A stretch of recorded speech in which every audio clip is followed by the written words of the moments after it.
La Fondazione Teatri rappresenta davvero una unicità e una eccezionalità nel panorama teatrale italiano. È un sistema di tre teatri, ognuno diverso per dimensione, funzione e struttura, affacciati sulla stessa piazza della città, una delle piazze principali e centrali della città, per un ente culturale che davvero frequenta tutti i linguaggi dello spettacolo dal vivo, dall'opera al teatro, dalla danza alla musica, al musical, al teatro ragazzi, più tutta una serie di attività che evidentemente rendono questo luogo particolarmente significativo per la città. Questo sistema è, come dire, è interessante anche per la dimensione e la diversità dei tre teatri. Ovviamente il Teatro Valli, dove siamo, è il teatro principale, un teatro costruito nel 1857, uno dei teatri più straordinari del nostro paese, ovviamente il teatro dell'opera lirica, dove accadono anche la stagione di concertistica in particolare e alcuni eventi dedicati alla prosa e alla danza. Poi c'è il Teatro Ariosto. Il Teatro Ariosto è un altro teatro all'italiana di circa 600 posti, era il teatro,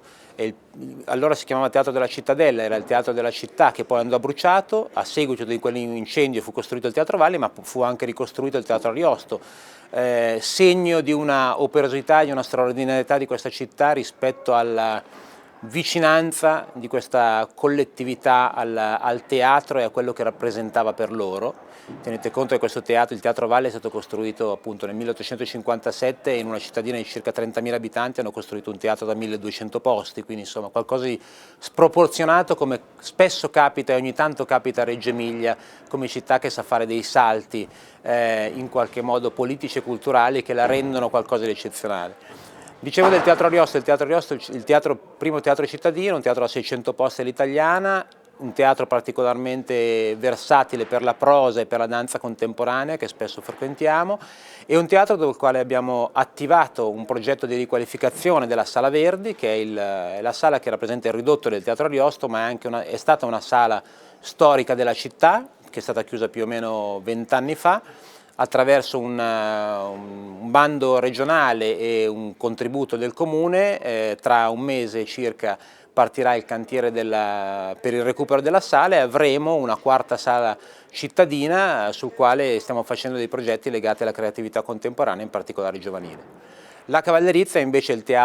un teatro alla tedesca con la tribuna e il palcoscenico a terra, è un teatro particolarmente interessante e versatile per le produzioni di creazione contemporanea, in particolare sperimentazione, è un teatro da 300 posti, anche qui particolarmente versatile perché la tribuna si può chiudere, aprire, insomma è un teatro molto, come dire, specificatamente versatile e utile per quel tipo di rappresentazione. La Fondazione Teatri, in particolare il Teatro Valli, i suoi teatri sono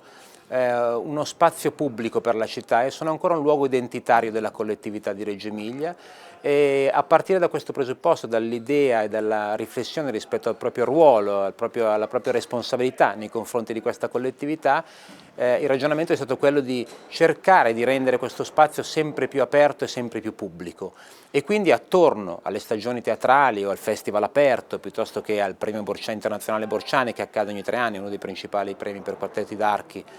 del mondo, ci sono delle attività collaterali che hanno di grandissima rilevanza anche dal punto di vista sociale, una fra tutti Finalmente Domenica, una rassegna che accade la domenica mattina al ridotto del Teatro Valli, che è un altro dei luoghi particolarmente frequentati dalla cittadinanza e riconosciuto come luogo di particolare valore per la cittadinanza, dove accade una rassegna dedicata agli scrittori, ci sono delle lezioni magistrali, ogni tanto degli spettacoli legati a determinati temi che frequentiamo e raccontiamo nel corso della stagione. Un altro elemento interessante che abbiamo introdotto circa un anno fa sono state le, diciamo, visite a teatro, e in particolare legate al progetto del Teatro al Contrario, cioè immaginare di portare il pubblico del teatro, non solo, a visitare quei luoghi normalmente interdetti al pubblico, e quindi insomma una visita particolarmente interessante che partiva e parte dai sotterranei per arrivare all'ultimo piano nella Sala dei Pittori, il luogo dove si costruivano e si disegnavano i fondali per le opere liriche, uno dei luoghi più suggestivi del teatro, passando per il palcoscenico, per un'esperienza davvero straordinaria che ha incontrato un successo incredibile e che stiamo continuando a ripetere. Siamo passati dall'idea di una sperimentazione a una tentativo di renderlo sostanzialmente continuativo, aprendo il teatro alle visite guidate ogni sabato mattina. I ciceroni del teatro al contrario sono i dipendenti del teatro, cioè l'idea era quella che nell'aprire questo luogo si aprisse anche alla presenza delle persone che lavorano in questo luogo, che effettivamente sentono e sanno di stare e lavorare in un luogo che non è esattamente un luogo qualsiasi, cioè sanno di dover conservare, preservare e valorizzare un luogo particolarmente significativo non solo della città, ma insomma penso anche del nostro paese, come sono i teatri e come in particolare è questo teatro. E ovviamente il teatro può essere aperto al pubblico solo in determinati momenti, dobbiamo organizzare, perché il teatro, come tutti i luoghi di spettacolo, è anche un luogo di lavoro, e quindi spessissimo non siamo nelle condizioni di aprire il teatro, di attivare le visite guidate così come vorremmo, così come potremmo, perché effettivamente i luoghi del teatro sono frequentati da persone che dove ci stanno lavorando, montando degli spettacoli, smontando degli spettacoli. Quindi ovviamente è un luogo di lavoro come un altro, perché come dire, il nostro mestiere tutti i giorni è aprire e lavorare dentro questo luogo, e quindi non è solo fare lo spettacolo, ma è l'utilizzo di questo teatro tutto il giorno, e quindi non sempre è possibile